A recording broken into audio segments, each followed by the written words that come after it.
Gimana caranya konsisten? Saya punya janji di media sosial untuk membagikan perkembangan saya di tahun 2025. Ini saatnya menepati janji itu. Ini buktinya. Pemilik akun akan coba update perkembangan ke depannya. Jika berhasil, mungkin kamu bisa coba untuk memulai. Atau mau tetap di tempat hanya lihat perubahan orang doang. Juga nggak masalah.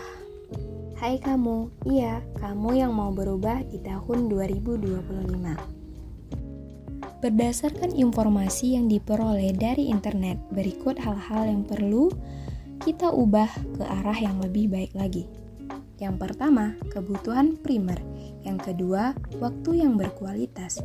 Yang ketiga, kesehatan. Keempat, mengejar mimpi. Dan yang kelima, prinsip yang kamu pegang. Tapi kak, saya itu pemalas, semangatnya di awal doang. Kemudian takut memulai hal baru dan suka berprasangka buruk. Tenang aja, si pemilik akun ini juga sama. Juga punya sifat malas, semangatnya di awal doang, takut juga memulai hal baru, dan juga suka berprasangka buruk. Oleh karena itu, saya mau merubah hal-hal buruk itu untuk menjadi suatu yang lebih baik lagi. Saya akan update bagaimana perkembangan saya untuk melawan rasa malas, semangat di awal doang, takut memulai hal baru, dan berprasangka buruk ini. Untuk itu saya butuh ilmu, yaitu gimana caranya konsisten. Nah, bagaimana cara konsisten itu tentu banyak informasi yang bisa kita peroleh dari internet. Cuma masalahnya, mampu nggak kita mengikuti arahan yang telah ada? Kan di sini kita memiliki sifat pemalas. Oleh karena itu, si pemilik akun nggak bisa janji bakal update secara konsisten. Tujuannya di sini untuk melihatkan apakah si pemilik akun ini mampu atau enggak untuk ngewujudin list-listnya di 2025. Nah, jadi gimana dong caranya konsisten? Nah, berikut beberapa cara agar kita bisa konsisten.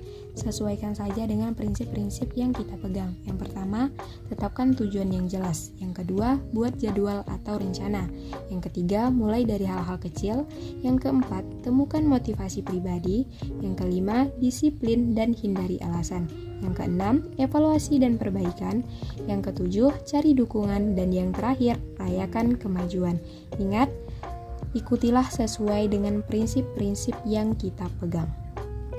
Kalian bisa lihat perkembangan di 6 bulan awal di tahun 2025 nanti. Jika saya mampu, saya rasa kalian juga bakal mampu. Ini saya semangat banget untuk mau memulai. Sama dengan hal yang telah saya jelaskan tadi, bahwa semangatnya di awal doang. Semoga mampu untuk memiliki rasa semangat sampai 6 bulan ke depannya. Oke, langsung saja. Tadi adapun hal-hal yang perlu untuk kita perbaiki di tahun 2025. Yang pertama itu kebutuhan primer. Nah, kebutuhan primer itu kan bisa berupa sandang, pangan, dan papan.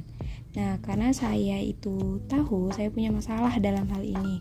Mungkin ini juga jadi salah satu target saya untuk saya perbaiki di tahun 2025. Kemudian waktu yang berkualitas. Berdasarkan to-do list saya di tahun sebelumnya, saya rasa 70% untuk hal ini, waktu yang berkualitas ini sudah tergolong tinggi. Berarti tinggal upgrade untuk hal-hal yang lebih baik lagi. Yang ketiga, masalah kesehatan. Nah, ini hal yang paling bermasalah. Jadi saya itu di tahun-tahun sebelumnya mengabaikan kesehatan. Kesehatan itu kan terbagi atas dua, kesehatan fisik dan kesehatan mental. Nah, dalam hal ini saya lebih ke kesehatan fisik saya yang bermasalah, yaitu saya tidak memperhatikan kesehatan kulit saya.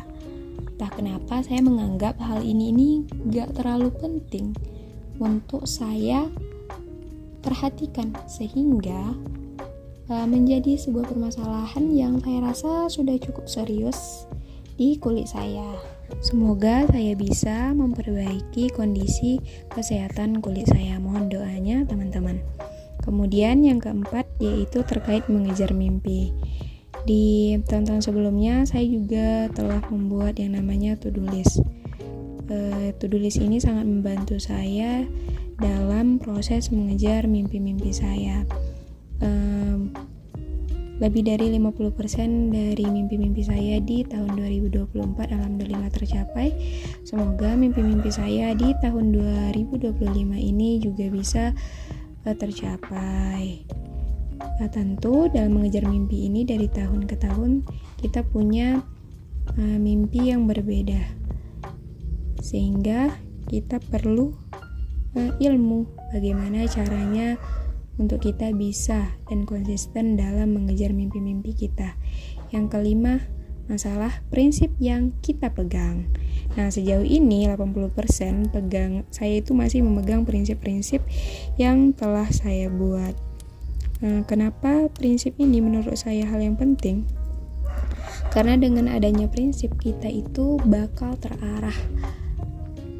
Jika dirasa melenceng dari prinsip-prinsip yang kita buat, kita boleh melakukan yang namanya evaluasi. Apakah saya harus melanjutkan hal ini, stop, atau ada yang bisa dirubah dan tetap lanjut. Itulah 5 hal penting yang saya rasa perlu saya ubah di tahun 2025. Ini menyesuaikan saja dengan hal-hal yang pengen kalian capai di tahun 2025.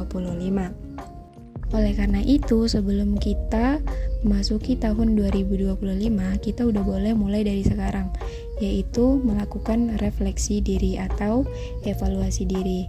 Mungkin video selanjutnya kita bakal bahas mengenai apa yang perlu saya refleksi dari tahun-tahun sebelumnya. Apa sih sebenarnya refleksi diri itu? Bagaimana cara merefleksi diri dengan baik dan benar? Apa manfaat dari refleksi itu sendiri? Sehingga nantinya kita bisa lebih konsisten dalam menjalankan list-list kita di tahun 2025. Oke, sekian terkait video bagaimana caranya konsisten, dan itulah janji saya di tahun 2025 bakal upgrade bagaimana perkembangan saya di tahun-tahun selanjutnya. Semoga banyak umur. Oke, sebelum saya tutup, saya mau mengingatkan bahwa di sini saya secara tidak langsung telah mencuri kuota internet dan juga waktu yang teman-teman miliki. Oleh karena itu, pastikan video ini dapat memberikan manfaat bagi Anda sehingga tidak ada pihak yang dirugikan. Demikian, salam kebermanfaatan. Assalamualaikum warahmatullahi wabarakatuh.